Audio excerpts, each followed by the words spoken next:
Well, Max, thank you for joining me today. I appreciate you making the trip over. Yeah, for sure. Glad to be here. Yeah. So I want to start off by just discussing a little bit about your content journey. You've been on YouTube for 3 to 4 years now, but you've been posting short form content for longer than that, since about 2019. Just so people have an idea of, all of your accounts that you've been posting to. You have 79.6 thousand subscribers on YouTube right now at the time of recording. You have 231,000 followers on TikTok and 435,000 followers on Instagram. First off, how do those numbers make you feel at a high level? They make me feel good, I guess. Yeah, it's always surprising the number of people that want to follow and watch my content, and so I'm happy to have as many followers as possible. Yeah. I know you've provided a ton of value everywhere. What made you decide to start the YouTube channel in the first place? That's a later development. Yeah, and so short form video was just kind of a thing where it's like I was on Instagram for a while, doing Instagram carousels for a long time, and then Reels came around, and so that kind of forced me to do video, and so short form video. But really, I think my main interest always has been like long form sort of stuff, because that gives you the time to kind of explain everything, whereas like short form has to be very condensed. And so long form, you can explain it more in details. You can walk people through it. And I guess that's the real way to the better way to learn about miles and points. Right. So short form stuff will kind of tease you about that information, whereas the long form stuff is where you get into the details and people can actually put it into action and make that redemption really happen. Yeah, do more of the step-by-step rather than like a quick, just a crash course, I guess, through the short form. Yeah. I guess you mentioned that you do points and miles stuff, but in your own words, can you explain, I guess, who you are and what you do for those that haven't seen your videos yet? Yeah, for sure. So I run Max Miles Points, and so on Instagram, TikTok, and YouTube as well. And I teach people how to earn, redeem, and maximize their airline miles, hotel points, and credit card points. So generally tutorials, walkthroughs, and also just general travel information stuff as well. Have you been doing the like points and miles game since before you started making content, or how long was that general journey for you? I've always been doing points and miles content when it comes to content creation, and so that's how I started on Instagram. Was that I went on a miles and points trip, and then I was like, all right, I want to show people how to do this and teach people how to do this, and so that's how I started posting stuff on Instagram and creating content that way. Okay. Yeah. What do you think was like the, I guess, like driving force in making you want to actually post about the trip? Because that's not a lot of, an experience most people have. They kind of just want to do the trips and maybe not talk about it. So yeah, and so my background's in graphics, and so before I did Max Miles Points full time, I was an in-house graphic designer for a healthcare company.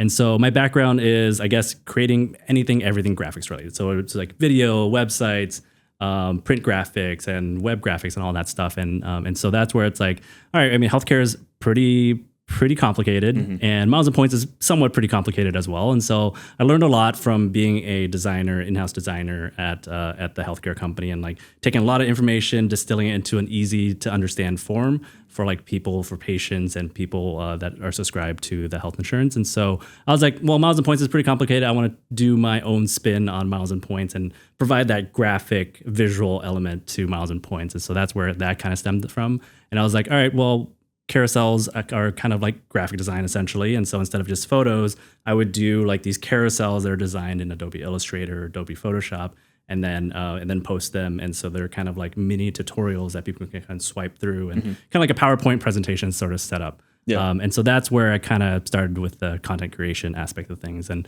went on a crazy around the world trip, spent like 1.5 million or close to just over 1 million points, Marriott points, and also a bunch of like airline miles and stuff like that, and did a around the world trip. And I was like, this is awesome. I got to teach people how to do this. I got to show people how to do this. And at first it was just more of like just for my friends and family. And then it kind of just eventually just kind of grew to a point where it's like I have an audience that's watching some of my stuff. Yeah. Did you ever expect it to be as big as it is, or was it literally like just hobby mentality and then it just turned into this? Yeah, it was just a hobby mentality. And so I never really thought of like quitting my full-time job to do content creation. But I think 2021 was that turning point where it's like at that point in time, it was like, you still need to get the 10,000 followers to get the swipe up. And so I think I was like at 7,000 or 8,000 followers. And then I don't know if you remember like the Southwest change window, where it allowed you to change if you booked a Southwest ticket and you changed it, it allowed you to change to a different flight for no additional cost. And so kind of playing that change window hack sort of thing. And so that kind of helped blow up my account. And so like within like the first like 3 weeks of that reel going live, I think I was like gained like over like 70 or 80,000 followers. That's crazy. And so at that point, I was like, as 8,000 followers going to 70, 80,000 over to 100,000 followers within like a month was the craziest experience ever. But yeah, and so that was when I was like, all right, maybe this can turn into like a kind of full-time thing instead of a hobby sort of stuff. Yeah, I'm like not well versed in the short form stuff as well. We talked on a call before, that was a year or more ago, maybe even 2 years at this point. Yeah. Because I was asking you about that short form content. It's just a whole nother beast. The YouTube is one thing, the short form is another. You mentioned you took one really big trip that kind of kicked off your points and miles journey, at least content creation wise. Can you explain to people just your overall travel strategy? Like, are you mostly flying international, aspirational trips, or economy, domestic? Yeah, it really depends. When I'm traveling like domestically or somewhere close to the US, like just flying economy and just keeping it really basic. But travel wise, it's just whenever the deals pop up and I'm just booking whatever it comes up. And so I'm chasing the deal instead of chasing the destination. And so I'm sure you hear that a lot when it comes to miles and points. People are just giving advice. It's like once you chase the deal, that's when it kind of unlocks a lot of more opportunities to travel and fly on some of those aspirational things where it's like first class or business class or these crazy around the world trips. And so so that's my strategy is like just mostly just chasing whatever deals are out there, whether it's a super discounted business class fare or like a really good award availability to Istanbul or Tokyo or wherever. I'm really just chasing the deal wherever it takes me. How frequently would you say you're taking those bigger trips, like those aspirational ones? I would say like 4 to 5 times a year. Okay. And so that really depends. And so my wife and I are expecting, so that congrats. might slow down. Yeah, thanks. That might slow down a little bit, but yeah, it's typically like 4 or 5 times a year. Okay, perfect. And then domestically, how frequently would that be? Domestically, we don't do a ton of domestic travel. Mostly if we're doing domestic travel, it's go snowboarding. Okay. And so Colorado and all the usual stuff for snowboarding and stuff like that. Since you are, able to book, 4 or 5 big trips in a year, or big trips, you're still booking them for pretty cheap with the ways that you found to book your trips. But how do you earn enough points to travel like you do? So as a lot of your followers know, like sign-up bonuses are where you earn the bulk of your points. And so I often take advantage of this welcome offers. And then whenever I have a tax payment coming up and quarterly taxes and all that stuff, like I take advantage of those, put that spend towards earning those welcome offers. And then I just do the usual stuff in between those welcome offers, like maximizing my spend, shopping portals, and also taking advantage of American Express offers and referral points as well. And so that's another thing is that the benefit of having a social media account with a decent amount of followers is that your followers are gracious enough to use your referral links, whether it's Rakuten, whether it's for your credit cards and stuff like that. And so earn some bonus points that way. But obviously there's a cap to some of those bonus points. But yeah, just the usual ways to earn some of those points. And I document it pretty well on my YouTube channel as well. And so there's really nothing to hide. I don't do anything crazy under the table or anything like that. So yeah. Yeah, it's a big thing I found from your channel is you've always found like the deals and workarounds to just earn more points for the spend you're already doing, which is what the credit card game is really about in the first place. It's just getting earnings for spend that you might not have otherwise had if you just use debit, or cash. Yeah, a lot of people scoff at like the opportunities to earn like 1,000, 2,000, 3,000 points here and there, but they add up. Yeah. And so I think that's where it's like a lot of people just kind of like, it's not worth my time, but like I still take advantage of that. It's like, even though I have like over 1 million points, I still take advantage of those opportunities because they just eventually add up and then every point counts. Yeah, so that first trip that you took, you said it was like 1.5 million total points. How long did that take you to accumulate? Because I think for the common person that maybe is just trying to earn based on spend and stuff like that, like they don't even imagine that number being possible. Yeah, and so the funny thing is that a lot of those points were SPG points that converted over to Marriott points. And so funny thing is that my previous job, they would have a Special Olympics auction every single year. And every year I would buy the 100,000 SPG points package. And so they would auction that off because they had a corporate account where they would collect a bunch of SPG points and then they would auction that off. And not a lot of people realize the value of the SPG points. And they would watch me buy them every single year. Yeah. By the 4th year, that's when people started to catch on that SPG points were pretty valuable. And so that was one way I racked up a bunch of SPG points. And when SPG was bought out by Marriott, those SPG points converted over 1 to 3 over to Marriott. Oh, wow. And so I ended up with 900,000 Marriott points. Wow. And then and the rest were like credit card points and airline miles and stuff like that. And so that was one way. It's like that trip was around the world. I booked an ANA around the world ticket. Okay. And so that was my first, I guess, maybe my first or second big redemption was an ANA around the world ticket. And so As some of your followers may know or your subscribers may know, is that to book ANA, you have to transfer American Express points over to ANA. And so that's what we did. It was like 125,000 American Express points over to ANA, booked the round the world ticket for me and my wife. And so 125,000 per person. And then the rest of the hotels were covered by those Marriott points that we converted from SPG. Yeah, for those that aren't as familiar with that specific type of redemption there, can you explain just like what that all entails? Like I think a lot of people, they hear ANA, they think like the room. Like that's like the one thing that they, like for example, that I know very well with ANA, but how did that trip kind of work out? Yeah, and so it's not an easy redemption. It's definitely not a redemption that I would recommend to beginners or maybe even intermediate level followers, just because it's so complicated. Because you essentially have to find award availability for every single leg all around the world, whether it's in economy or business class. Business class is the sweet spot, I guess, and so it's 125,000 points. It depends on it's 125,000 points depending on how far you travel. It could be less, it could be more, but there's like a award table that you can go through, and so the more distance you fly in the air, the more expensive it is in points. And so the great thing is that you can have up to 8 destinations, and so that's what we did. We maxed out all 8 destinations, and as a miles and points person, like we're not going to leave anything on the table, right? Yeah. So we maximized every single destination, 8 destinations. I forgot how many number of legs you're supposed to have. Yeah. I think there's maximum of like 12 legs or something like that. So we maxed out all 12 legs, and so it was a wild itinerary. But essentially, you need to find the award availability, all Star Alliance award availability around the world, and then you have to call into ANA, and then they have to piece it all together. And it's an awesome deal. Yeah. And you do have to go around the world, so that means you have to cross the Atlantic and the Pacific, and you have to go around the world. But really awesome deal. Pretty difficult to book though. Yeah, only 125,000 points for all of that for the flight. Yeah, that's insane.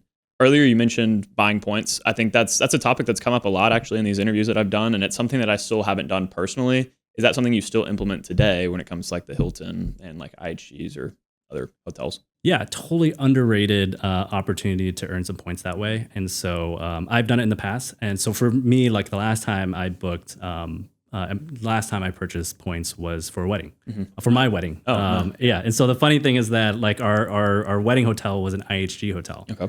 And so the rate that they were giving us for the wedding was like $350 or something like that per night. And so if we bought points, it was like, I think it ended up being like $300 per night. And so what I was doing, I was telling all my guests to go buy points and redeem those points for the stay because they'll save $50 per night.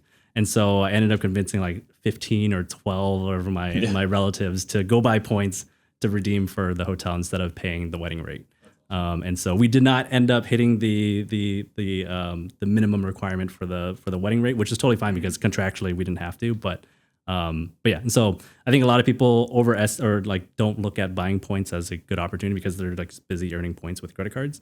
But if you do the math, sometimes the value is there, and so buying points is a good way to earn some points. Yeah, see, the problem that I run into is that since I don't have Hilton or IHG, or I have one Marriott card, it's like I never have enough points to actually book with those properties.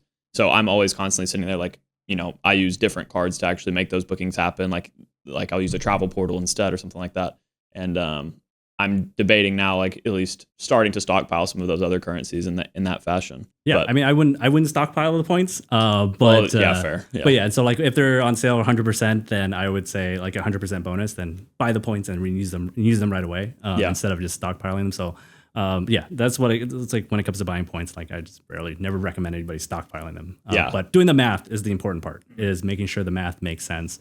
And especially for Hilton, there's some opportunities to get some of the aspirational properties at really discounted rates. Instead of maybe $5,000, it might be $2,000. And so I think that's where it's like sometimes people in miles and points don't want to spend $2,000. Yeah, they're used to like spending whatever, like free, right? Or like spending a couple dollars here and there, but not $2,000 for a $5,000 hotel. Right. And so I think that's where sometimes our audience might not be the right target for buying points.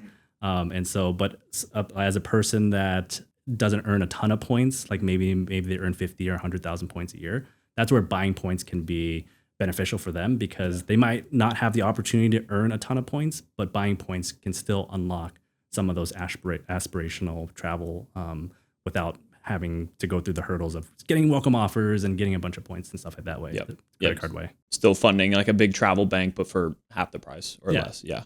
That's a great way to go about it. Let's talk on the topic of earning and burning points versus stockpiling. I think that's a big conversation piece that you probably have to, talk about pretty often. I know I've talked to a few people that are very much like point hoarders, which is obviously not a good thing. But can you talk about why you're saying that you need to just redeem the points as quick as you can? Yeah, I mean, the value of points are continually going down. So a lot of people talk about devaluations when it comes to points, and airlines and hotel programs are continually trying to devalue the points because they want your points to be worth less, right? And so that's where like stockpiling points might not be the best way to maximize your points, but it really depends. And so it depends on how confident you are in redeeming your points. If you're not if you're relatively new to miles and points, that's where I always recommend like setting a goal, earning the points, redeeming the points for that goal, and then continuing that process. Whereas like for me and you, like we are confident in redeeming our points, and we know we're going to redeem our points, and we really know how to maximize our points. That's where stockpiling points might make sense. It might be okay. And so that's where it's like I might have 1 million points sitting in my Amex account in the event that a deal pops up, so I can book that. And so it really depends on, I guess, how your earn and burn kind of strategy. But for like most people, just earning those points, redeeming them instead of stockpiling them is probably the better strategy than just keeping a bunch of points sitting around, letting them devalue. Yeah. What's your thought process between stockpiling transferable currencies compared to like hotel and airline specifically? Oh yeah. And so that's the benefit of like transferable currency is that if one airline devalues, then you have other opportunities to redeem the points elsewhere.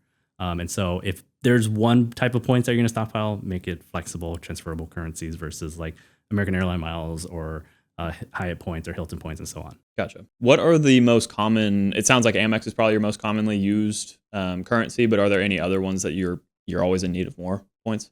I'm always in need of more Chase points, just for Hyatt redemptions in general. And so I mean, I'm sure a lot of your subscribers know that transferring Chase points over to Hyatt and redeeming points for Hyatt stays is easy way to get good value out of your credit card points. Yeah. And so I'm always in need of some Hyatt points. And so that's where Chase points and Bilt points are also something that I'm always striving to earn more of. And so Amex points comes pretty easily, especially with the crazy sign-up bonuses that Amex offers. And so that's where it's like Chase points and Bilt points are a little bit more difficult to come by versus Amex points. Yeah, that's exactly my experience too. I have a large stockpile of Amex points, not even because it's just because I can't use them quick enough, especially with the way that I travel. It's a little bit less aspirational. Like maybe I'm taking one big trip a year. So it's like, okay, if I'm earning 500,000 Amex points in a year, I can't even use all of them. Yeah. That's where, some other strategies may come in when it comes to like the whole Charles Schwab Platinum and doing all of that stuff. But what about like currencies that maybe people should be looking at more, but they're not, like underrated currencies? Are there any of those out there? Citi doesn't get talked about enough. Citi does have their transfer partners and their transfer bonuses. And so Citi doesn't get talked a ton about, and Capital One miles. And so the thing is like Citi and Capital One miles, you really have to really know how to redeem them for flights and kind of like those business class and first class flights. And so that's where like Chase points, you have the opportunity to redeem them for Hyatt hotels, and that's an easy redemption. Whereas American Express has a ton of transfer partners, and you still have a little bit of an easier time redeeming those. Whereas like Citi and Capital One miles, you really have to kind of know what you're doing with those miles to get good value out of them. And so that's why they probably don't get talked about enough, is that they require, I guess, a little bit more knowledge and miles and points to really maximize. Yeah. So I'm sitting here in that exact situation where I have Capital One miles and Citi thank you points that I've never used. Or I mean, I've used a little bit of my Capital One miles, but like barely any at all. If I'm sitting here, I have, the VentureX, I have these cards that I've been using and earning points on. What would you recommend I do to actually put those to use outside of just like the aspirational trips, as in like booking directly with one of these airlines that it's a more obvious redemption? Are there some like hidden ways to use them? I mean, use them for domestic travel. And so I think a lot of people think that, it's like they think that domestic travel is cheap enough to just pay cash. But now these days, like cash fares are pretty expensive. Yeah. And so just going from like LA to New York, you can be running like $600-700 round trip. And so that's where it's like using your points for domestic travel. And so Citi has their airline partners that you can transfer to book some domestic flights. Same thing with Capital One miles as well. And so where Chase is pretty straightforward where you have Southwest and United as transfer partners, and a lot of people gravitate towards those because they understand that more. Whereas like transferring to Air Canada to book United is something that a lot of like general like travelers don't understand and don't want to mess with or don't know and don't understand. And so that's the tricky part with like Capital One miles and then also City Thank You points, is that you have to take advantage of those partner airlines, and sometimes that's where like a lot of people get tripped up on when it comes to partner airlines. Can you give a really high level explanation of how you even go about booking domestic through like international partners through airline alliances and stuff? Yeah, and so I guess a high level thing is that most airlines belong to Alliance, and so there's the One World Alliance, Star Alliance, as well as SkyTeam. And what a lot of people like get messed up, or like a lot of people get tripped up on, is that you can book partner airlines through those alliances. And so you can book Japan Airline flights through American Airlines. You can book Cathay Pacific flights through American Airlines, or vice versa. And so that's where a lot of people get tripped up, is that Air Canada is part of the Star Alliance, and United is also a part of the Star Alliance. And so you can book Air Canada flights through United, and you can book United flights through Air Canada. Mm-hmm. And so when you are transferring your credit card points to Air Canada, you can book Air Canada flights if you want to. You can also book United flights. You can book all the other Star Alliance airlines out there, Lufthansa and ANA and stuff, through Air Canada. And so that's essentially how partner airlines work. Yeah, that's great. Do you have like a specific few airlines that you're kind of like always looking at using every time you're booking any kind of even just domestic trips? Yeah, and so Air Canada is a good option. So here in San Diego, I reposition up to LA a lot. Okay. And so United has 2 daily flights up to LA, and so booking through United is usually like 10 or 15,000 points one way, and booking that same exact flight through Air Canada, which is still operated by United, is 6,000 points. And so Air Canada is one of them. And then when it comes to One World Airlines, Alaska Airlines is great. American Airlines is great as well. And then SkyTeam is Virgin Atlantic or Air France Flying Blue are good options to book Delta flights for less miles than what Delta would charge for the same exact flight. Yeah, that's exactly how I booked this trip specifically too, is that I wouldn't say that I know very well how the points and miles game works, but I don't actually implement a ton of the strategy. So I'm trying to do that more this year. Like every trip I book, just try to do something different. So I had the help of another creator, JP Knowledge, and he kind of introduced me to the whole American Express to Hawaiian to Alaska for American Airlines flights. Yeah. And that's exactly what I did for here, and it saved me a ton of money. Yeah. Is there any other like kind of sweet spot redemptions like that you've been trying to do these days? I think we pretty much covered most of them. Yeah. And so like another repositioning flight that often goes from San Diego to LA is Delta. Mm-hmm. And so I've taken that quite a bit. And so there's 2 daily Delta flights up to LA. And for my repositioning flight to fly out of LA to international destinations and stuff like that, I typically book that Delta flight through Air France Flying Blue, just because it's typically a better deal and less points than what Delta would charge in Sky Miles. Gotcha. How hard is it to find availability for even like for those quick trips and stuff? That's the tricky part, is finding award availability. And that's what a lot of my followers and subscribers get tripped up on. And so that's why a lot of my videos focus on finding award availability. Yep. And so award availability is a little tricky, and it really depends. I guess it depends on how far in advance you're booking, and then what kind of route you're looking for. Are you looking for a nonstop route, or are you looking for first class, business class, or economy? And so obviously economy is easier, where business and first class gets a little tougher. So it really depends on a bunch of different variables, but yeah, and so that's award availability can be kind of tricky sometimes. Do you have any tips as to like how far in advance people should be looking to book? You could use, international as well in this. Yeah, and so I tend to always recommend like 9+ months or 10+ months in advance. And so the further in advance that you're able to search for award availability, the higher chance that you'll be able to find award availability. And so when I talk about award availability, we're talking about saver award availability, like the really good deals when it comes to redeeming points. And so 10+ months is typically when airlines are adding flights to their schedule. And when they add those flights to those schedules, some airlines follow a regular schedule of adding 5, 10, or whatever, 2 seats in business class to their award flight schedule. And so that's when award seats get released. And 10+ months is a good guideline, but it doesn't guarantee you to find saver award availability. Mm-hmm. That's the thing. It's like a lot of people are like, oh, I'm going to book this like 11+ months in advance, and they go on and search and they don't find award availability.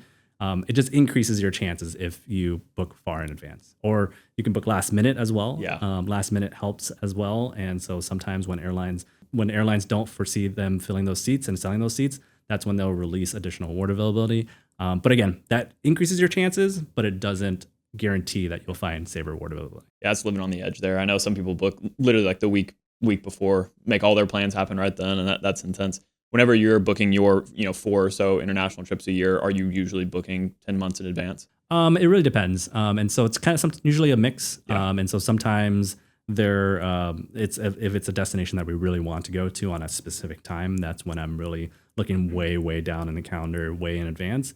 But if it's just kind of like whenever deals pop up here and there, then it's just whatever. It might be less than 9 months in advance. It might be 2 months in advance. And so it really depends. So for somebody like me who's, again, somewhat of a beginner in this space when it comes to actually making the redemptions, I would imagine that you have some tips and tricks or tools that you've been using to find that award availability a lot easier than me going to each of the individual websites to try to find it. So what have been the biggest return on investment tools that you've used? Yeah, so tools are awesome in helping you search for award availability, but going to the individual airline websites still holds some value because those tools don't cover everything. And so that's the tricky part. It's like a lot of people rely on tools, but they don't cover all award availability. It might not be real-time award availability. The airline might be seeing award availability that the tools might not be seeing.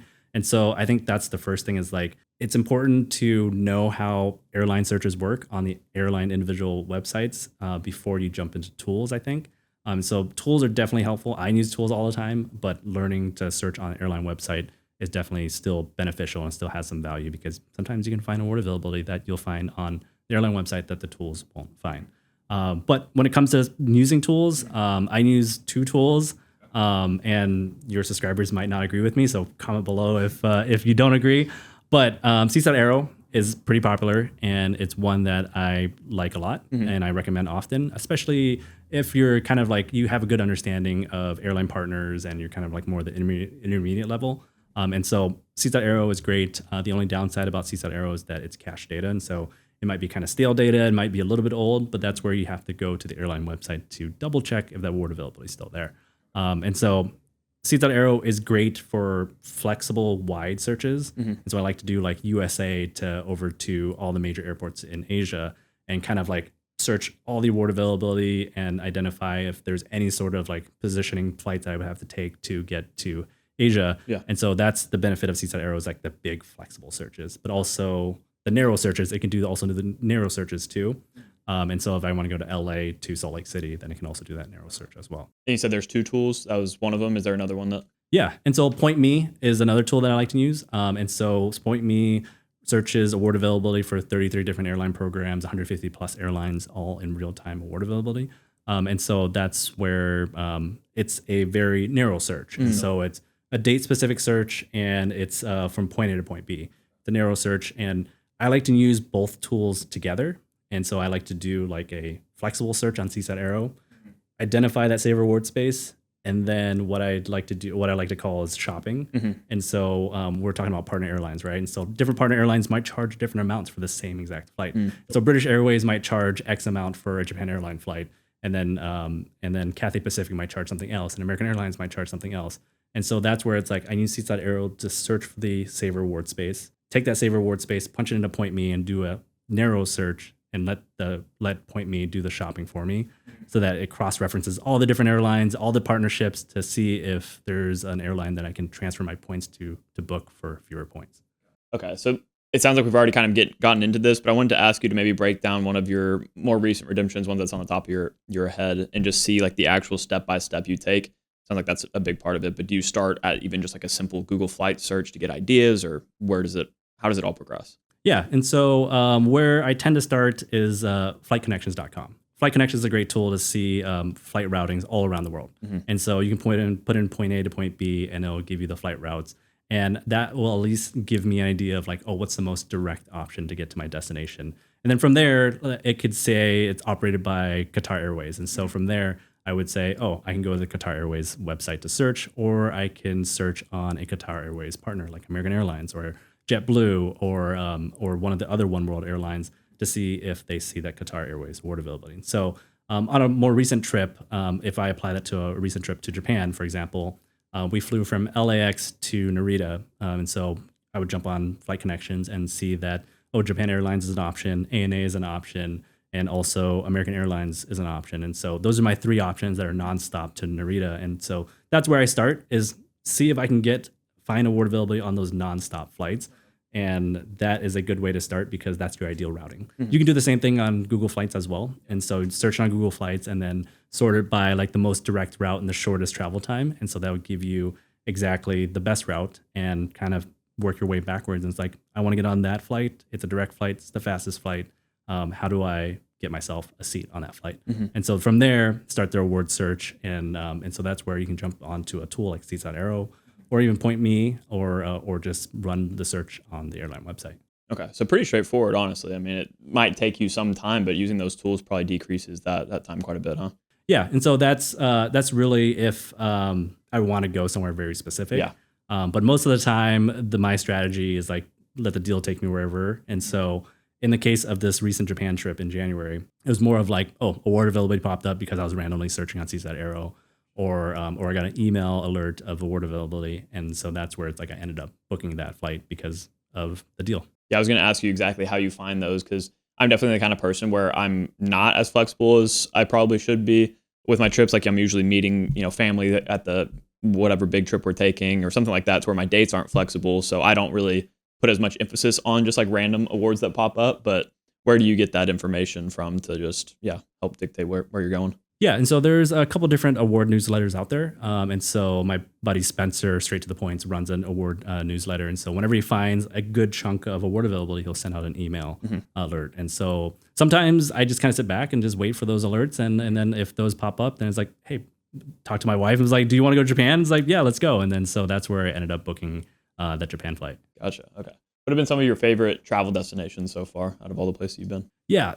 Favorite travel destinations. The thing is like, it's like Japan is so fun. Like it's like Japan's very popular right now. Yeah. But like my wife and I have been going to Japan like once or twice a year, like for the last couple of years. And so before it was super popular, it's gotten to a new level of popular now these days.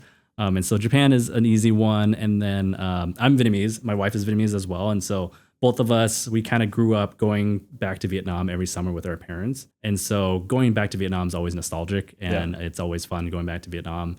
And so, yeah, I don't know. Like, I think I much prefer Southeast Asia and Asia versus going over to Europe.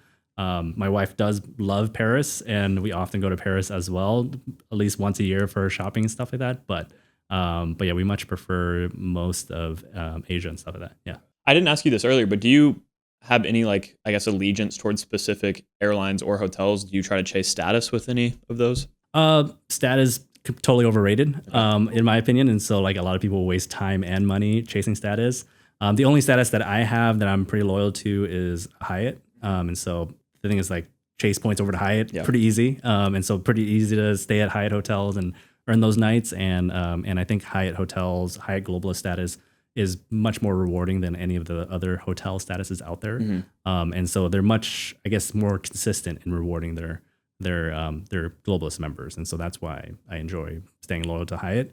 But other than that, free agent when it comes to airlines and stuff like that. And so most of the time we're flying business class, which for international flights. And so that's where it's like, don't really need status if you're flying business class because you get lounge access, priority boarding, and all that fun stuff. And so that's where status doesn't really matter. But yeah, often people ask me like, what status I have, what status should I be chasing and stuff like that. And I always say like, overrated. And so now these airlines these days are pay to play. Yeah. And so the more you pay, the more you'll earn towards status. And so back in the days, like when mileage run days where it's like you just fly to earn status, and 2016 or 17, or was it 2018? I did some like crazy mileage runs to earn American Airlines status. That was before like American Airlines switched over to revenue based. And so I would do like quick turns. And I remember one of them was like flying from Chicago to Tokyo and then doing 2 hours on the ground in Tokyo in the lounge and then turning back around. And so I did some pretty wild stuff when it was like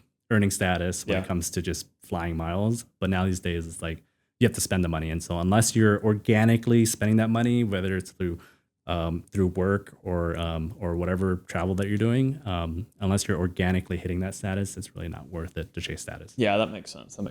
So on all of your trips, if you don't have status with anybody besides Hyatt, where are you only looking at Hyatts in the places you're going, or do you try to just also be a free agent in a sense on these international trips where somewhere like IHG might be really good in the destination that you're wanting to go? Yeah, and so obviously looking at Hyatt first, and then after that, it's kind of like free agent of like whatever is available. And so Hilton's, IHG, Marriott's are usually my second choice when it comes to a big chain hotel. And are you transferring points to Marriott to book those, or like how do you earn enough points for those hotel stays? In most cases, no. My recent transfer from American Express over to Marriott was for the JW Marriott Masai Mara in Kenya. Okay. And so a lot of people don't recommend transferring points over to Marriott or Hilton just because it's not that good of value, especially if you have the Hyatt option.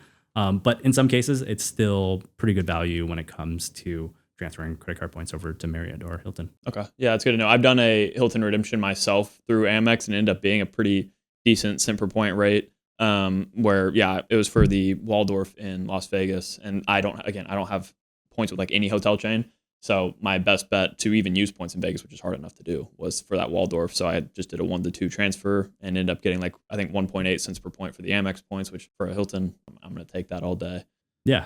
I mean, I think that goes to show it's like use your points however you want to use them because someone like 9 out of 10 people might say don't transfer your credit card points over to Hilton or Marriott. But in some cases, it might work out. And if it's saving you money, then it doesn't really matter. And so, for example, like the JW Marriott Masai Mara, it's like if I didn't transfer points, it would be a $15,000, $16,000, $17,000 stay. And I would never pay that, but I'd gladly let go of 425,000 American Express points to experience what a $15,000, $16,000, $17,000 hotel would be like. Yeah, and also at the same time, since you are booking those aspirational trips, you're likely getting very high cent per point values for those. So if you were to average out all the points that you use in a year, I imagine it actually comes out to where those one-off hotel redemptions really doesn't hurt you. Yeah, and so like if you break it down to cents per point, then that's one way to gauge it. Yeah. What I prefer instead of like cents per point is a good gauge to determine whether you should transfer points or book through the travel portal. Yes. That's like I think a great way to use cents per point. But for me, like it's like I get to experience a $15,000, $16,000, $17,000 hotel stay. Yeah. And I'd rather let go of the 425,000 American Express points transferred to Marriott without a transfer bonus to experience that. And so it really depends on like how you view points and stuff like that. But yeah.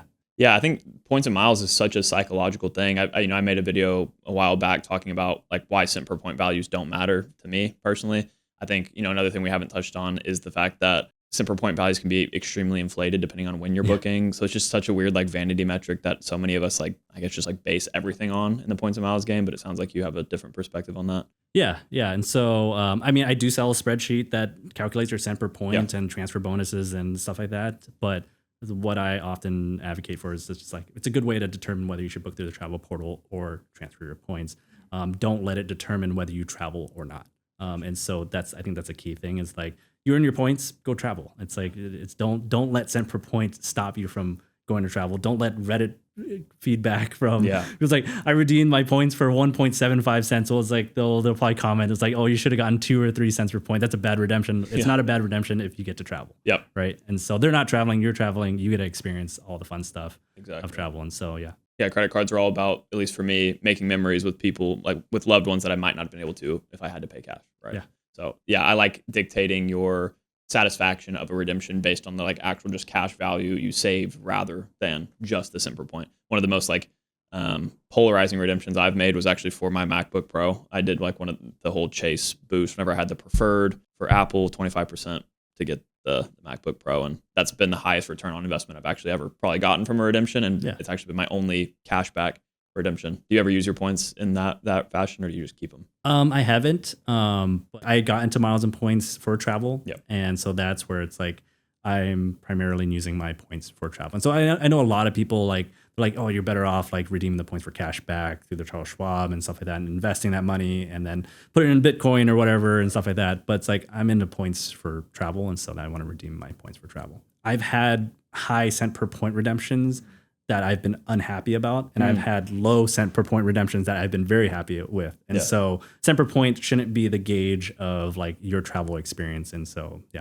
you have like a specific example for like both of those situations? Yeah. And so like just north of here is the Alila Encinitas. And Alila, good brand, good Hyatt brand. They have good properties, the Alila Ventana and stuff like that. High expectations, like room rates are super high, and like redeeming points there is kind of expensive. And so like for example, like super inflated rate, a nightly rate, and I redeemed my points for there and it's like expecting it to be great. And it wasn't so great. Yeah. And I've redeemed points for 5,000 points for the Caption Hyatt Nambo Osaka and had way more fun staying there than spending and getting a higher cent per point over at the Alila Maria Encinitas.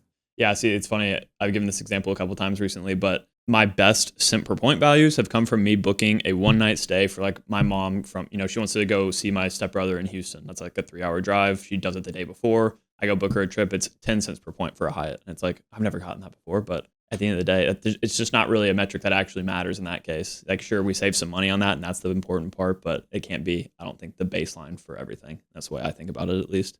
Yeah. I want to switch gears a little bit into just like the credit cards in general, because we've talked about how you travel, talked about some of the points that you use, but as for the credit card side of things, we can just start with asking how many cards you've applied for in total. I don't apply for a ton of cards, and so that's the thing. Is like I have a decent amount of cards. I just haven't like in the last year. I maybe have like 4 or 5. I applied for 4 or 5 credit cards, and so not a ton of cards. Is that like a consistent basis thing that you've been applying for? It really depends. And so I believe in 2021 there was a bunch of like great sign up offers, and so in that year, I think in like a 3-month span, I applied for 4 or 5 different cards. Okay. And then I go through time spans of where it's like I have enough points, and so I don't need a new credit card. But yeah, I mean, I still try to stay consistent with like when I have big spend, align that big spend with earning a welcome offer. And if there's a good welcome offer that I want to pick up another card and have to juggle another card, and so oftentimes I call it like product research, because we're in credit cards, right? Miles and points, and so it's like having a card, you don't really understand like how combining Saver One Capital One miles with Capital One Venture X miles is like, unless you actually have the product, and so that's where some cases like I apply for cards just to kind of experience it. And so recently I applied for the Hilton Aspire card, and so.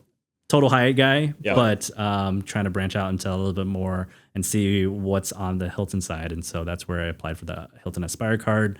And there's a lot of things that go into the Hilton Aspire card, a lot of different credits and things like that, and like free night certificates. And so looking forward to doing more product research on the Hilton Aspire. How long ago was that application? It was actually like 2 days ago. Oh, okay. So I was going to ask you how much you've liked it so far, but maybe in the future. It's still sitting on my table, and I get these credit cards and they're sitting on my table, and I want to do unboxing video and stuff like that, and it's like it just sits there for a week, and so that's the challenge, is like creating content and then actually wanting to open the envelope and then take the card out. I always end up actually unboxing it beforehand. I need to tape stuff up anyways and not show my information, but I'll like use it for a couple of days and put it back in the paper. It's like that's a little bit behind or inside baseball there for you. But do you ever feel like you've exhausted the cards that you even could get, or are there still bonuses out there that you've found valuable? I think there's still, there's so many different card products out there. And so I think there's still, even though I have 20, 25 cards, I think there's still a decent amount of credit cards that I still want to try and get. And so, I think a lot of people are worried. It's like, oh, I'm going to run out of credit card bonuses to get, but there's so many different card products out there, especially for the US here. Yeah. And also with the ability to sometimes get bonuses again on cards in the future after it's been a certain amount of time too. That's one of the reasons why I am not afraid to even, use my points in the first place, because there's always the ability to earn more, right? Have you regretted any of the cards that you've applied for up until this point?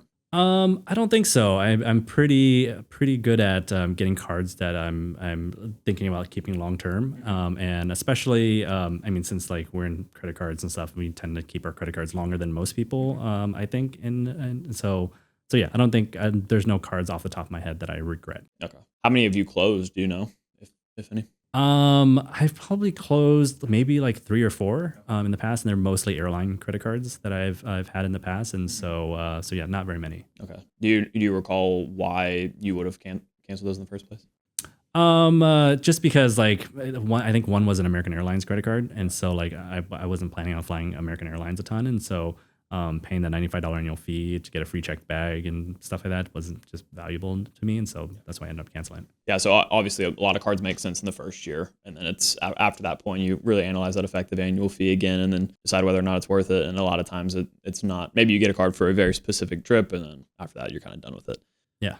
On the topic of like getting credit card bonuses again, it's like I've had a lot of these cards for a while, and so Like canceling credit cards obviously hurt your credit score temporarily, especially like if you have like a long history with the credit card. And so I think that's my issue of like canceling credit cards is like I've had some of these cards for 10, 15 years, Yeah. like was like since college or like before college. And so that's the challenge of like canceling some of these cards or letting go of some of these cards. Yeah. Even though like I mean like my credit score is high and like I'm not looking to take out any big loans and like a mortgage or anything or auto loan or anything like that.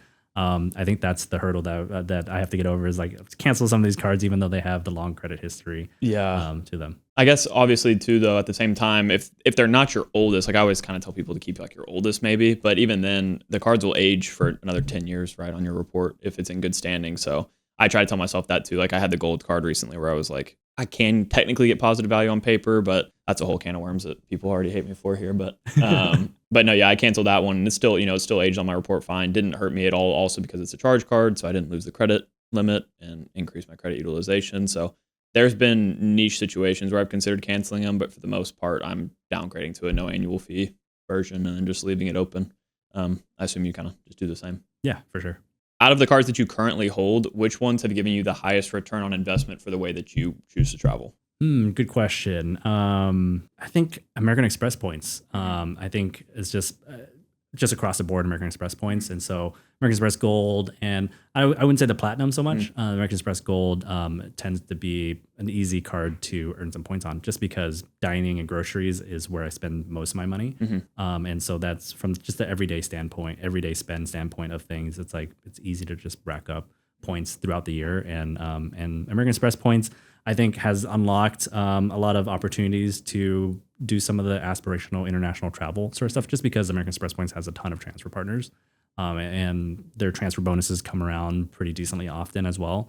And so Chase points are for Hyatt and American Express points are for the flights. And so, yeah, American Express points. Yeah. So the way that I kind of set up my setup, didn't need to repeat those words twice, but the way that I organize my setup is I have a core credit card setup that I do all my earning on. And then I have a benefit setup where I just really only use the cards for their benefits.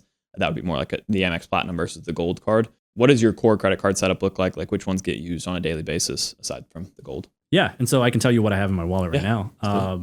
So currently I have in my wallet is the Inc. Business Preferred, just for business spend, max miles points spend. All the max miles points spend separately over there. And then as for the personal consumer cards, the Saver One. I like the Saver One just because of the grocery aspect of things, earning Capital One miles, and then the Built Rewards card. And so like the Built Rewards for earning points that are super flexible, transferable to Hyatt as well. And so good dining card. And then I've used the American Express Gold less and less as of the last like 3 or 4 months. And so kind of transitioning a lot of that spend over to the Built card and also the Saver One card as well. And then the Capital One Venture X, just kind of a catch-all 2 times points on everything. Sort of setup. So the Capital One Duo being like really the backbone of everything there. That's the exact situation I had with the Gold card though, is the fact that like I ended up getting the City Strata Premier to allow me to access their partners with all the points I'd earned on my custom cash. So I swapped my grocery spend to that card just to keep it active and earning points. And I also had the Chase Sapphire Reserve that I was using for my dining and the Built card. So it's like I have all these overlaps now. And the Amex Gold, I was like, I mean, I can get positive value technically, but why not just earn $1 or a point per dollar less and lose that annual fee, Yeah. So I'm really like right now, I have a decent amount of American Express points. And so that stockpile is there. And then the reason why I'm using the Saver and the Capital One Venture X is just earning more Capital One miles. And then the Built points as well. What's on the topic of point diversity? What's your opinion on like earning with one specific currency? If somebody is out there trying to look how they can optimize their spend, would you try to do that with one currency or spread it across as many as you kind of could? Yeah, and so for beginners, I often recommend just sticking with one points currency, maximizing the heck out of that one set of points currency before you move on to the next one. Oftentimes on my consult calls, my one-on-one consult calls, is like they come to me and they're like, oh, I have 150,000 points on American Express. I have 50,000 points on Chase, and I have 25,000 points on Capital One. They're like spread across a bunch of different accounts. And so that's where it gets tricky to do like a big redemption. And so that's where it's like for beginners, I often recommend sticking with one points currency before you move to the next one. But if you're pretty confident in redeeming your points, that's where you can diversify your points a little bit more and earn a bunch of different set of points. and you have understanding of like transfer partners, and you know that you can transfer points from Chase over to Virgin Atlantic and American Express points over to Virgin Atlantic and combine points that way. If you have a good understanding of that, then I think that's where like you can diversify, and by diversifying, you can take advantage of whenever like credit card issuers offer transfer bonuses. And so if Chase is offering a Virgin Atlantic transfer bonus 1 month, and then American Express is offering a transfer bonus a couple months later, you can kind of pick and choose whichever one you want to transfer your points to. And so I guess that's the benefit of diversifying. But for beginners and like more like beginner intermediate, stick with one set of points. Understand it, maximize it, get a good redemption under your belt before you kind of jump around to other setups. For someone in that boat that, maybe does have, 3 different cards from 3 different lenders, and they only have a few thousand points with each, what's like your general recommended strategy? Is it to just keep earning in those currencies until they have enough to make a redemption with each, or do you try to make them find a way to use those with an overlapping transfer partner or something like that? Yeah, and so it really depends on what their goals are. Yeah. But yeah, overlapping transfer partner is a good way to kind of combine them together. But yeah, I think it all comes down to whatever your goals are, and so setting a goal is a good way to kind of direct what cards to get or what points to earn. And so I think that's often a thing that a lot of people come to me. It's like, what card should I get next? What card should I get next? They're like chasing bonuses. They're throwing bonuses left and right here. And it's like, what's your goal? It's like, if it's to fly Southwest, then maybe getting the American Airlines card is not the right way to do it. Even though the American Airlines card might have a 70,000 point bonus, that might not be the card to get if depending on what your goal is. Yeah, offers always come back too. They usually come back better because the points are also getting devalued over time. So sometimes that's something I found too, is that it's really hard sometimes to pass up on amazing offers, but you have to do it. I missed out on that World of Hyatt card offer recently, where it was like the 5 free nights or whatever. Been waiting on that card forever, but I was at 524 with Chase, so I couldn't get that one. But eventually it'll come back.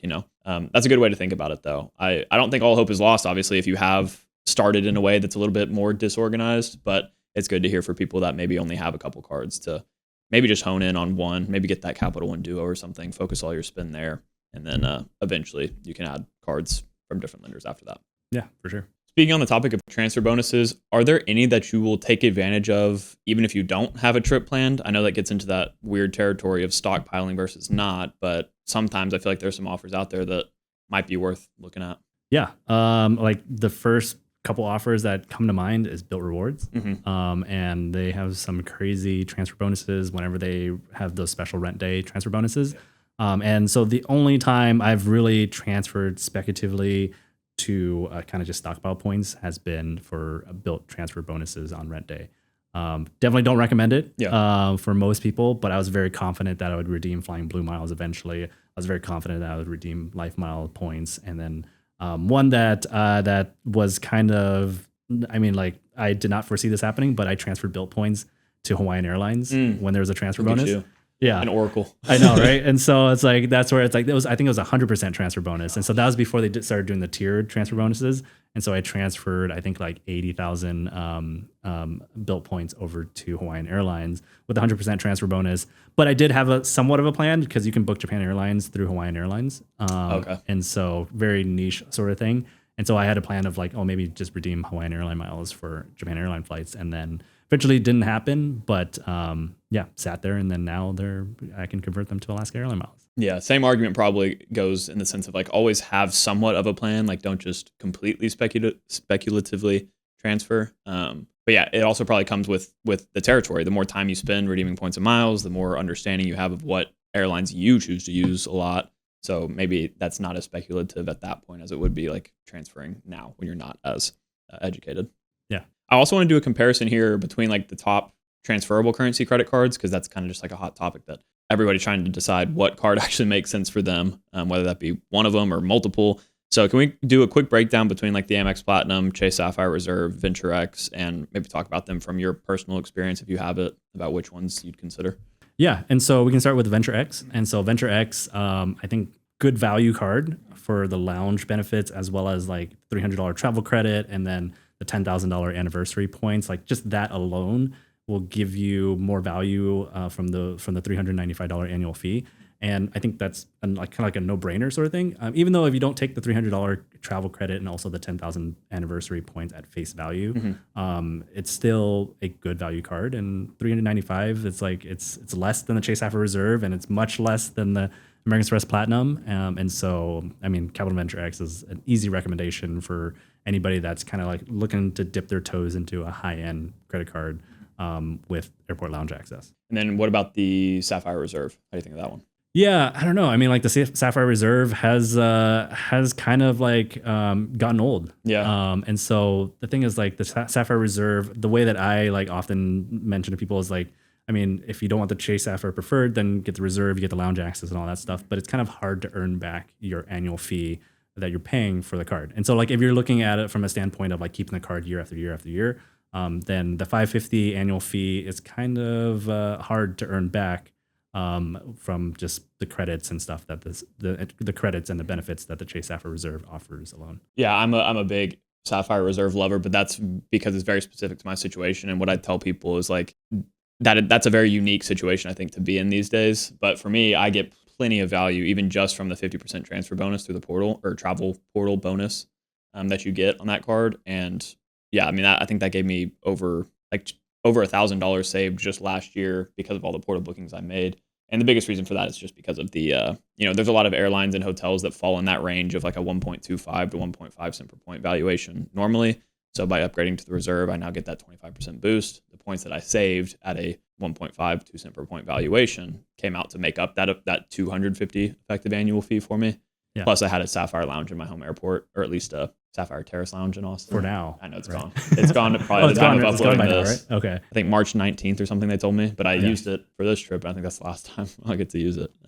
Yeah. And so San Diego just opened their Chase Sapphire lounge here. And so that's one of the reasons why I'm looking to potentially upgrade my preferred to the Reserve is just I fly out of San Diego here quite often. Yeah. And obviously for like content creators in general, it probably makes more sense. Like you said, it's kind of product research in a sense to get to go use those lounges. But yeah, hopefully I'm going to go try that out on the way home tomorrow. Okay, what about the Amex Platinum? Yeah, Amex Platinum, people like to call it the coupon book, right? And so at least the American Express Platinum gives you the opportunity to kind of earn your annual fee back, even though those like perks and benefits might not be something that you would normally spend your money on. But the thing is, like I often say, is like the American Express Platinum is not the card for most people that are traveling once or twice a year. It's like you have to do with all those credits and stuff like that, and then like it's like a $695 annual fee, and it's for most people like 1 times points on airfare booked. I mean, 5 times points on airfare booked directly with the airline, and 1 times points on everything else. You're not going to be earning a ton of points if you're traveling once or twice a year, and so that's the challenge with the American Express Platinum. Is like most people, I think like there's been studies out there like most people take like 1.5 trips a year at most, and so I mean that means that they're buying airfare tickets like not very many times a year. And so it's hard to earn a bunch of points if you have the American Express Platinum. Yeah, I've talked a lot, I guess, like somewhat negatively about that card just because of my personal situation. Again, I just recognize that I think a lot of people that have it really shouldn't. Amex's target demographic, I feel like, for that card is really people that don't care about the annual fee or the multipliers or anything like that. But for people like us that are more like maximalists with our credit cards, unless you live in like, specific hub cities where you're using the Centurion lounges all the time and you naturally already use all those credits, sure, makes a lot of sense. But it's just so many people out there that have it most likely shouldn't. At least that's how I feel about it. I mean, it's a cool flex to say that you have the American Express Platinum. I don't know how much of a flex now it is that everybody has it, but yeah, and so I think that's where people think it's a flex to have the American Express Platinum, where in most cases the American Express Gold might make more sense to earn points on a regular basis than the American Express Platinum. And sometimes it's a bigger flex, I think, whenever you pull it out of your wallet anyways. If you're going to do it, at least spend like $350 less on an annual fee. Yeah. So each one of those cards, the main competitive advantage they have over each other would be the lounge access. You get access to the Chase Sapphire lounges with the Sapphire Reserve, Venture or the Capital One lounges with the Venture X, and the Centurion lounges with the Platinum card. I'm kind of curious to hear your takes on just overall lounge access these days and whether or not you still think it's really worth chasing with how overcrowded they can get and stuff like that. Yeah, and so I mean lounges are super crowded now these days, and especially the Centurion lounges, you can be waiting in a long line, and I think those lines are kind of crazy. And you never catch me waiting in one of those lines. I'd rather just go sit at the gate or just go grab something to eat out in the terminal. But Yeah, I mean, it really depends on your situation, right? It's like, I think if your home airport has a lounge that you have access to via a credit card, then that's where it might be beneficial to kind of chase those credit cards that give you that lounge access.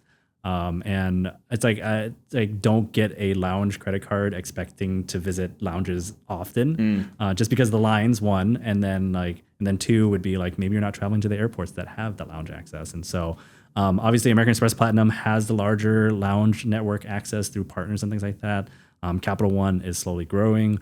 And so, yeah, I don't know. It just really depends on your situation and where your home airport is at. Yeah. Yeah, that makes a lot of sense. Another thing that I've kind of noticed though is that even at my home airport, which I've always said the same thing, get a luxury travel credit card or transferable currency credit card that has lounge access to a lounge in your home airport, which makes a lot of sense, of course.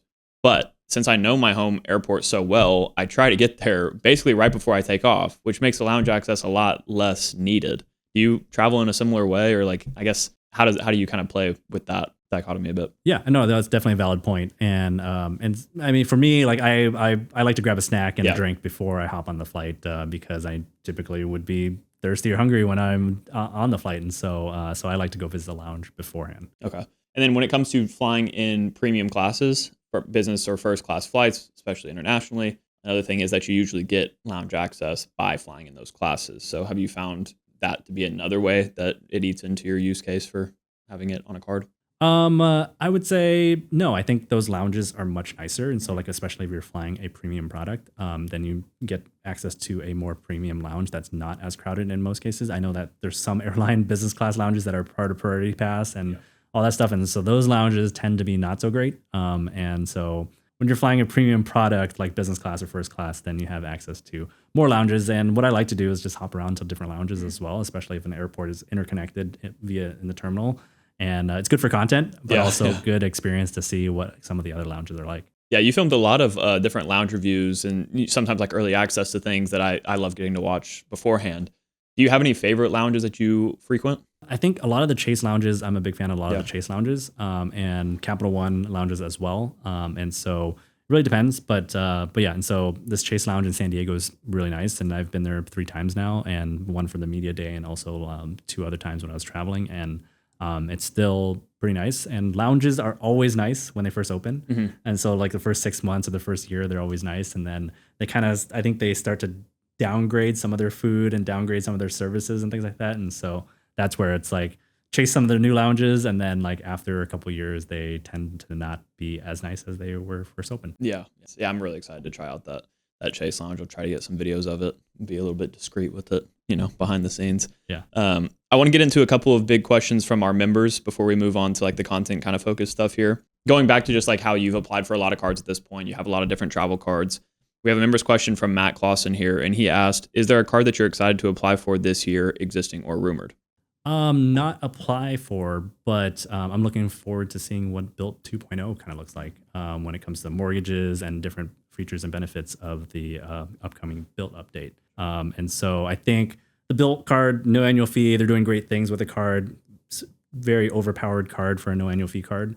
I think having more opportunities to earn points, whether it's mortgages or whatever perks and benefits, it would be great if they add a grocery category. Mm-hmm. But yeah, looking forward to seeing what Built 2.0 is kind of gonna look like here in 2025. What about that like premium Alaska card that has been rumored? Have you heard much about that yet?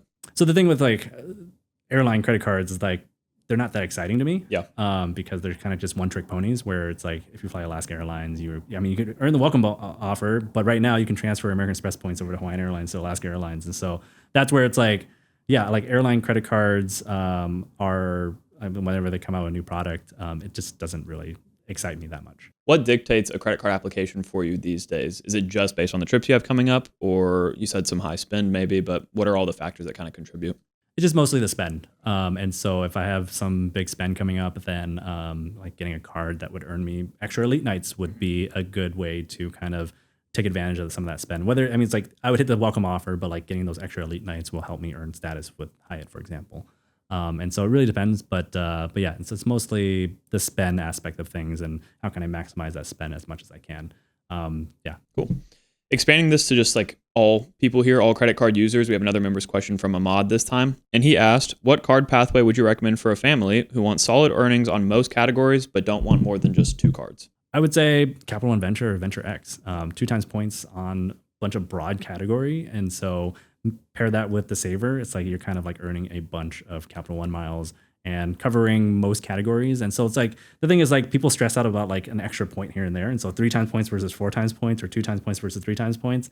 I don't think it's that big of a deal as long as like you're happy with like a simple credit card setup. And so you kind of have to weigh those perks and benefits of like, do I have 5 cards that earns me the maximum amount of points for every single dollar that I have to spend? Or can I just stick with 2 and then I sacrifice maybe a point here and there for every single dollar? And so I think when it comes to miles and points, it's like it get super complicated really quickly. And if you're looking for simplicity, then stick with that simplicity and just kind of maximize as much as I can and hit that criteria of keeping it simple. Do you see yourself as time goes on wanting to focus on a more simple setup, or do you see yourself kind of expanding it like indefinitely? Definitely a more simple setup. Yeah. And so with so many cards and things like that, it's just like, just kind of stick with a couple of cards and just earn points on there. Mm-hmm. Do you ever see yourself going the cashback route, or do you think you'll always be max miles and points? Yeah, that's the thing. It's like I don't know. I don't think so. Mm-hmm. And so cashback it is very appealing. But unless like earning like a ton of points and you're willing to cash those points out at 1 cent per point, like I mentioned earlier at the top of this chat was that it's like I'm in it for the travel. Mm-hmm. And so, yeah, I mean, like 400,000 American Express points can be redeemed for cash, and it's a couple $1,000 in cash, but I'm in it for travel. And so that's where I'm redeeming my points for travel.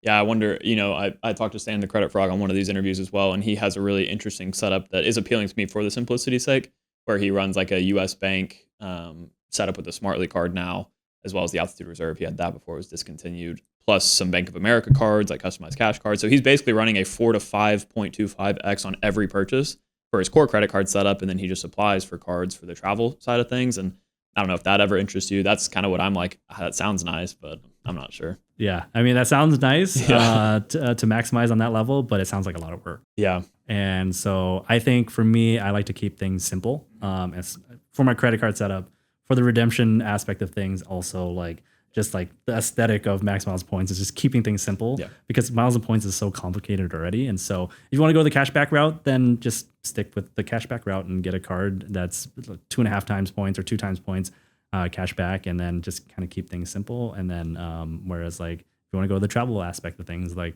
earn points to work towards your goal and just keep things simple, because the more simple that you keep it, I think the longer that you'll go into miles and points, because the more complicated it can get really tiring, and it's like some people will drop out of the hobby because it's exhausting sometimes. I want to transition a little bit to just the content strategy side of things here. We have a lot of folks that watch this that are either like new or aspiring creators or really established creators that like to just learn the processes of other creators in this space. As I mentioned earlier, you've been posting content for about 5 to 6 years now across all platforms. How have you seen the credit card space evolve on each of those platforms individually? Yeah, and so there's a lot more content now, and so there's quite a lot more content. And so it seems like a lot more people are more experienced in credit card points now, which is great. But that's where it's like the challenge of when it comes to creating content is like creating unique content, creating interesting content versus like creating the similar content that everybody else is creating. Yeah, especially on the short form stuff. I mean, how often are you posting every day on the short form? The short form stuff, I'm posting like 3 to 4, sometimes 5 times a week. Okay. So it really depends on like what I have scheduled and like what I have lined up. But yeah. And then how do you kind of intertwine the YouTube content with that? Yeah, and so in the past, ever since I had like the YouTube channel, like what I've always tried to do is have the short form stuff point to the long form YouTube stuff. And so that the short form stuff, like I mentioned earlier in this conversation, was like it's kind of like the teaser and it kind of gives you the high level stuff. Whereas like the YouTube stuff will kind of walk you step by step and go more in depth into the material that I often post on short form stuff. Do you consider yourself like a YouTuber at all? Like I know I would probably consider myself that because I'm really just devoted to the YouTube space, but you've kind of just covered everything. So I wonder how you even think about. Yeah, and so that's the funny thing is like you were talking about retention and stuff like that earlier when we were off camera, and I was like, I never looked at my analytics on YouTube. And so that's the thing is like, I don't think I consider myself a YouTuber. I create content on YouTube and I enjoy it. And so that's where it's like, I enjoy creating the content. I don't enjoy like the back end sort of stuff. And so I don't know, I wouldn't consider myself a YouTuber. I started on Instagram and then And then I know how to make long form videos from my previous job and stuff like that. And so that's where it's kind of like I'm making YouTube videos just to kind of support the short form stuff. Yeah, that's such an interesting way to go about it. I think it's obviously worked really well. I think you have probably the best like pipeline in a sense, like you mentioned, from the short form to the long. You also don't necessarily make super long form content. It's sometimes your videos are 5 minutes, but they still get the point across exactly as they need to. You've had some videos really pop off from like shorter, just 5 minute, hit you with what you need and then move on. Yeah, I mean, it goes back to the simplicity aspect of things. Like, try to keep things simple and straight to the point. And so yeah, it's like the 8 minute mark, right, is like the sweet spot of like being able to place more ads and stuff like that. And where it's like, I posted a video I think yesterday where it was like 7 minutes and 51 seconds or something like that. I was like, I could have extended this 7 or 8 seconds longer somewhere, and I was like, whatever, I'll just post it. And so that's where maybe like I don't consider myself a YouTuber. And so especially coming from short form stuff where it's like a minute, or it used to be 30 seconds, I think, on Reels, and then it went to a minute, and now you can post 3 minutes on Reels and stuff like that. And so going from short form and creating the long form stuff, it's like it's a lot of words I have to say in YouTube, and so for the long form YouTube videos, and so that's where it's like the challenge of like making those super long videos. Like when I watch your videos and Daniel's videos, like, dang, this is 25 minutes. It's like, I don't know if I can edit a 25-minute long video. Yeah, well, luckily my you have the standards of the graphic design background and stuff, so you probably put so much effort into that like edit and everything, and I'm not as well versed at it, so I don't have like that perfectionist eye on it. But I have always really liked your branding. I think I told you that a long time ago, and that background really helps with that. Do you see like specific types of content performing better on each platform? I imagine you basically you probably cross post at least a little bit on the short form stuff, but do certain topics pop off on individual channels? Yeah, it really depends. My YouTube channels, they tend, I think redemptions often do pretty well. And so a lot of people are looking for those redemption tutorials, and those often do pretty well. Like the vlogs and the hotel reviews and the airport lounge reviews don't do that well, but I enjoy making them, and they're good to have there just in case like somebody's referencing them later on. And so sometimes those don't pop off until later on when people are really searching for some of those hotels or those lounges. And so those really pop off later on when people are actually specifically searching for those topics or those lounges or those airports and things like that. And so it really depends, but redemption videos often do well across the board on short form and long form stuff. Would you say that like news-based stuff is what kind of dictates your video upload schedule, or is it like just documenting what's going on in your personal life? Or because like I'll just give you an example. For me, I started my channel with the intent of just straight up like documenting what I'm doing. So I knew that the one way I could differentiate myself was just being uniquely me, sharing my journey with the credit card stuff and the travel game. But you also, since you have such a need to always be posting it, like to stay relevant based on the short form platform specifically, I imagine news dictates a lot of what you post. But is that the case? Yeah, and so short form, you'll tend to find a lot of my short form stuff to be news based, and also mixed in with the redemptions and the reviews and stuff like that. Whereas like YouTube is mostly the evergreen content, and so less of the newsy sort of stuff, but mostly evergreen content on the YouTube channel that people can reference back later. Yeah, you have a lot of really good step-by-step videos on there. You've done some, comparisons of different award tools, or there's just a lot of reviews on there that you don't see other people posting whenever they're just like dedicated to the YouTube space, because it might be a topic that it just doesn't apply to my niche as heavily, my niche within a niche of the credit card stuff, but you just cover it so well. So I reference your stuff quite a bit.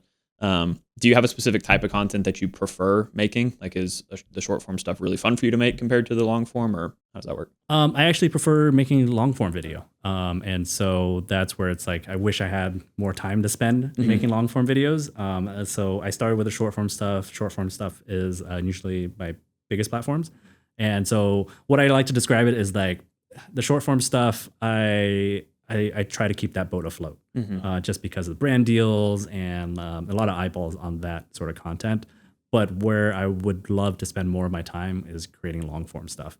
And so that's where it's like, if I create the long form stuff and create the short form stuff to support it, then that's kind of like hitting the best of both worlds, I guess. But yeah, so trying to keep the short form stuff afloat and keep that going, but also at the same time, like I want to spend more time making long form content. Yeah.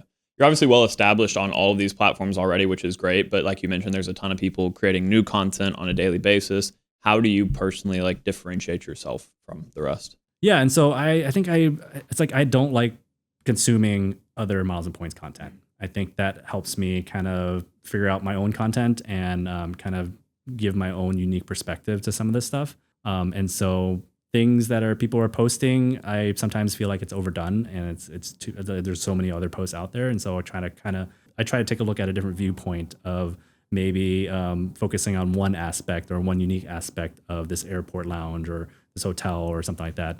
And so yeah, I mean, I think that's where the challenge of like creating content is that you want to be authentic, you want to be you, and you want to create the content. But like, there's just so much content out there right now when it comes to the travel space and the miles and points. Is like it's hard to be unique. Yeah. And so that's where I try to draw inspiration from other niches and other YouTube channels that are not miles and points, that are not credit card space. And so it might be a productivity channel, and then kind of like taking the way that they're teaching productivity or whatever on their channels and applying it to my videos and my miles and points tutorials and stuff like that. That's such a good way to look at it too. I don't think I've ever like explicitly said that out loud, but yeah, sometimes doing research within your own niche just kind of contributes to the whole niche feeling a little bit oversaturated, when in reality, I don't think it ever will be, as long as we each put our own unique twists on it. But yeah, it's interesting to think about how if you are just consuming content in your own space, your ideas are already just going to be formulated to be exactly the same as everybody else's.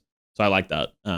That's all the successful people I've talked to have said the exact same thing, where they take most of their inspiration from other niches. So that's already some good advice for me as well as like aspiring creators. But I want to just hone in on those people that might be looking to start making content in 2025.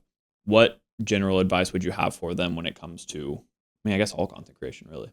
Yeah, I mean, it might sound very cliche, but you just got to post. And so the way that I look at it is like the more reps you get in, the more chances you have to kind of understand your content, how your content's performing, and then one might pop off. And so that's the thing with like my content, my short form stuff, how my Instagrams kind of just blew up, was that it was a post where it's like I wasn't planning on posting. I didn't really want to post it, but I ended up hitting publish and it just went crazy. And that's when I went from 8,000 followers to over 100,000 followers within like 3 or 4 weeks. And so it's like just publish whatever, hit record, and then post it and see what happens. It's like the more reps you get in, the more practice you get in, the more times you practice editing, the more times you talk on camera. And like even to this day, like all the YouTube videos I've created, like I'm still not like super comfortable talking on camera, but I keep at it. And the more reps I get in, the more videos that I edit, then the better I'll get at it. And so I think that's what it comes down to, is like a lot of people are really hesitant to hit publish or post. And so they get stuck and then they just kind of give up. Mm-hmm. And even to this day, like I still am hesitant to post some things, especially like brand deals and like posts that I'm not like 100% confident about. But yeah. And so at the end of the day, you just got to hit post and see what happens. And if it doesn't do well, then you just move on and learn from that and post again. Yeah, it's so good. I feel like a lot of people, a big trap that they may fall into is getting stuck majoring in the minors. And what I mean by that is like, especially with the short form stuff, I get stuck in this where I'm like, oh, to post short form, I need to learn how to optimize my descriptions and my tags and all that kind of stuff. How much of that do you really think is worth looking at compared to just getting the video out? I think, I mean, there's a ton of different strategies of like hashtags or when to post and all that stuff. What it comes down to is your content, right? And so if your content is valuable to your audience, then they'll react to it. They'll engage with it. And so I think the algorithm and all that stuff does have a factor in it, but that's something that you can't really control, right? And so you can control your content, how you produce your content, and how you post your content is what you can control, and just focus on what you can control. And even to this day, like I'm still learning things. And so like for the longest time, I've always been like, oh, I can't cut down my YouTube videos down to a short form video. And so I would make like a separate short form video. And so I would produce a YouTube video and then create a completely separate short form video that's related to the YouTube video and point to the YouTube video and link people to the YouTube video. But the last couple of YouTube videos, like I've been like chopping it down and it's been working. And so it's like, even though like I'm like whatever 5-6 years into creating content, I'm still learning different ways to kind of maximize the content that I'm making and making it work. And then today I posted one that was a recut of a Japan redemption video, and I'm just testing it out to see how it works. Mm-hmm. And if it does well, then I'm gonna keep doing that. And so if it doesn't do well, then I'm gonna regroup and kind of figure out a different strategy on how to do that. And so you create the content, you control the content, focus on what you can control, and the algorithm will do whatever the algorithm does. And so so that's what really comes down to. You do this full time, correct? Yeah. How does your like time management kind of look like especially whenever you're posting across all these different platforms? Do you have a specific schedule for short form versus long form, or do you try to integrate them all in the same days? How does that work? Yeah, that's I've been doing this full time for 2 years now, and it's still a challenge for me of figuring out like posting schedules and like what to focus on. And so there's just so many different moving parts. And so that's still a challenge that I'm trying to figure out. I know that I'm gonna have like 3 to 4 posts a week, 3 to 4 or 5 posts a week on short form at least, and then like one YouTube video at least a week. And so I think it comes down to figuring out those systems of like those production systems of like how can you move these things along and continue to move them along. And so my work days are sometimes kind of all over the place. And so I'm still, I think, in the process of kind of figuring out that flow that's good for me, implementing systems so that my editor can help me get things out quicker. And then, so yeah, that's the challenge of like running your own business is like you kind of figuring things out as you go. And so some people are better than others at it. And I don't think I'm great at it. And so that's something I'm working on. How does the travel impact that? Because obviously a lot of your work relies on you actually traveling a bit. I'm sure that also kind of upends all of your systems, but how does that look like? Yeah, when it comes to travel, I try to get all of the things that I can do before I travel. And then when it comes to traveling, it's just more of like collecting the content. And then every night, I dump all the footage onto a hard drive and then kind of sort them all. And so when it comes to like actually creating like editing videos and posting videos and stuff during travel, like I'm not very good at it. And so even like posting to Instagram stories while I'm traveling, like I'm not very good at it because the travel I do is not like back to back to back things, but it's just like I just like to enjoy the travel. Yeah. And so when it comes to like when you're creating content and you're creating travel content, you're already working, shooting everything, but then like having to add on some of that stuff afterwards when you get back to the hotel room, it's not that enjoyable. And so kind of have that balance of like doing my job, but also kind of just relaxing and not doing anything. Yeah, that's extremely important. That's one of the reasons that I really don't do any kind of like travel vlogging at all. And like I'm so bad with that kind of stuff. It's funny because I remember the first time we talked to you said that you're really bad at posting frequently and stuff, especially when you're on your travels. I'm like, I don't know how that's possible because I see so much stuff coming out from your Instagram all the time. And yeah, it's something that like I aspire to work towards. I guess we always have different goalposts and different goals that we're working towards, but yeah, I imagine that gets really tough trying to do like, I guess you call it a work-life balance while you're actually traveling, which is work and personal. Yeah, and so like I would say like I'm not good at some of this stuff, and so there's a lot of situations where like I have a bunch of footage. Yeah. And I'm still sitting on footage from like 2 years ago that I haven't edited. And so like there's hotel content and then there's also flight content that from 2 years ago that I haven't edited. And the funny thing is that last month I posted a hotel review and I stayed at the hotel like a year ago. And so sometimes like I go back and take a look at some of that stuff and be like, oh, this is useful, and then re-edit it and stuff like that. But there's a ton of footage that are sitting on hard drives that should be edited that I haven't edited. And so I'm still working on a lot of that stuff. But yeah, so I guess the benefit of like documenting your life and documenting your travel, at a very, very minimum, at least you have that footage. Right. So that like 10 years from now, you can go back to that footage and be like, oh, this was a great vacation. Yeah. And so sometimes like when I'm looking at some of the old footage that I go back and even though it didn't make it to YouTube, even though I didn't end up making content for it, I look at some of the clips and I'm like, oh, this is a good vacation. And so at the very minimum, you have footage of your journey and your travels and stuff like that. That's great. Yeah. Documenting your life has a lot of different benefits. Could turn into a full-time job, but yeah, that's not the real intent behind it. Just final question here. What can everybody expect to see from you and your business over the next, say, 12 months from the time we're recording? Good question. I think over the next 12 months, I'm focusing on making more opportunities to learn miles and points in a more structured way, whether it's courses or tools and things like that. And so the YouTube stuff is great, and they're very in-depth tutorials, but sometimes people like to learn in different ways.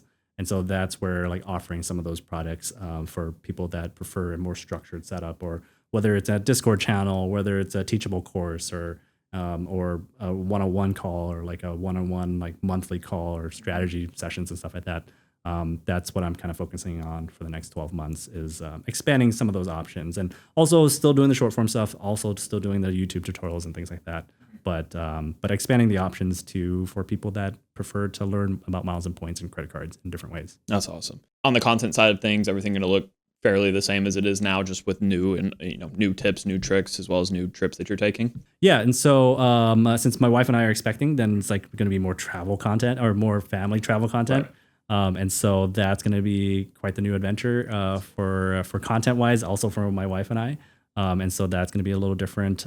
But yeah, there's a couple new things on the horizon that I'm looking to create a couple different video series that will kind of be a little more cohesive versus like very ad hoc stuff here and there.